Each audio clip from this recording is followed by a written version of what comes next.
The recently concluded Sydney Marathon was undoubtedly a success in its first year as a world major event. New records were set, history was made, and play-by-play's Felix was there not just as a spectator but as a participant as well. Joining us now to talk about his experience is Andre himself as he joins us live via Zoom from all the way from Australia. As you see, you get to see his medal. Dre, I'm not gonna lie, this is the first time I'm thankful that yung ini-interview is not in the studio because I get to borrow your seat for a while. But congratulations on finishing the race, man. Well, una sa lahat, Jat, thank you. Maraming salamat. Gusto ko nga tumagal dito.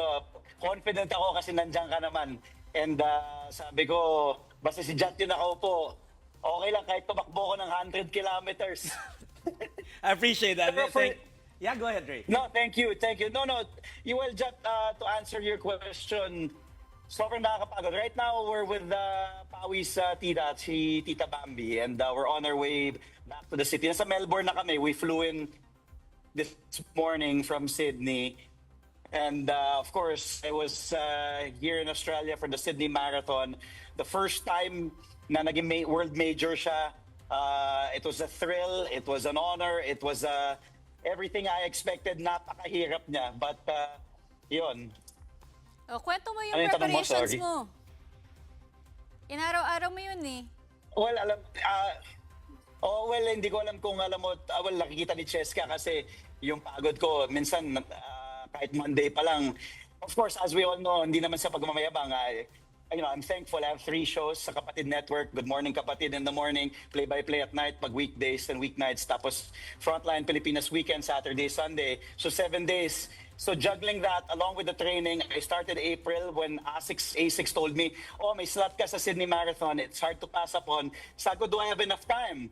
And to be honest, sabi ko, right now, if you were gonna ask me, can you run a marathon, you have to train at least 6 months. And I trained for 83 days. So napakahirap nung yung at 42 years old, I was overweight, I was juggling, ang hirap, nagkaroon pa ng election time, so busy. I don't want to use excuses, pero sabi ko nga, if other people who have full-time jobs train for the marathon from different parts of the world, sabi ko, so, and kahit may mga nauna sa akin, mga 60s, 70s, mga matatanda na, sabi ko, huwag ka papatalo dito, sabi ko, so, it's just, talagang napakahirap. It's not easy. Hindi talaga madali na you can't wake up and say, I want to run a marathon because you really need at least 6 months to train for that rigorous toll on your body to run 42.2 kilometers. Di ko alam sino nag-invento ng marathon eh. Pwede ba 30 na lang o 32 kilometers but 42.2 pa. Pero Andre, ang galing, no? And bukod sa'yo, syempre, ang dami ring ibang magagaling. We saw some of the world's best running alongside you, including, of course, the legend Eliud Kipchoge and the winners, Sifan Hassan and Hail Miriam Kyrgios, who broke records. What was that like to be part of an event that was that historic with records broken and reset? Well, great question, Jat. No, kasi again, this is the first time major in Sydney. So first time ng mga elites, yung mga considered as parang Michael Jordan of marathon, si GOAT, Eliud Kipchoge, world record holder and Olympic gold medalist. Talagang to be there, hindi ko siya nakita in person dito, pero to be there, nakita ng mga tao, talagang iba yung atmosphere, iba yung crowd ng Sydney, and also to have Sifan, who's considered as one of the greatest, or if not the greatest female marathon runner of all time. Tapos si Kyrgios, A6 din yan eh. So na-meet ko siya sa Tokyo Marathon last year. So nag-post ako, archive photo na yon. Pero for him meeting nakilala ko siya sa Tokyo, sabi ko, grabe, hindi siya sumasagot sa akin sa DM ko eh. Pero to have a photo with him and to him, congratulations, him winning the Sydney Marathon. History na yun eh, kasi first time world majors and to be there with the greats is just a surreal feeling, Kahit I finished 3 hours, 30 minutes slower than them, iba pa rin yung feeling to run the same course as them, to get the same medal as the elites, as the greats, di ba? So, overall, it was just a surreal experience and something I will really cherish and tell my children, our children, grandchildren, na guys, tumakbo ko ng Sydney Marathon with the greatest.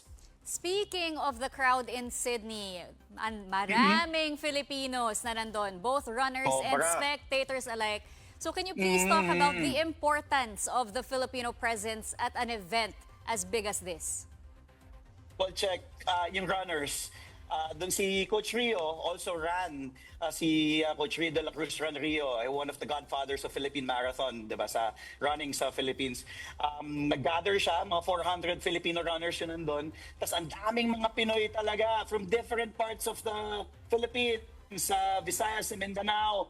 And then, ang dami din mga celebrities, Tim Yap, Drew Arellano, Ia Villania, Sam Versosa, Rian Ramos. So talagang pinuntahan din talaga ng runners. And ang kinagandahan nga sa running community is, and runners, you can be a runner despite what age you are, ano man ang weight mo, ano man ang shape mo, gender mo, height mo, kahit sang lupalop ka galing ng mundo ng Pilipinas, kay mayaman ka o hindi, celebrity ka or not, talagang basta tumatakbo ka, iba. And yung suporta ng mga Pinoy, nakakatuwa talaga na, Sir Andre, parang feeling ko, alam ko na yung feeling nila, Carlos Yulo, nila EJ Biana, Heidelin Diaz, sabi ko, parang akong Filipino athlete, sabi ko, kasi mukha ako, sabi ko, if you can't perform, job forms, mukha akong Filipino athlete, sabi ko, guys, para sa atin lahat to. So talagang, it's just nakakatuwa talaga, surreal.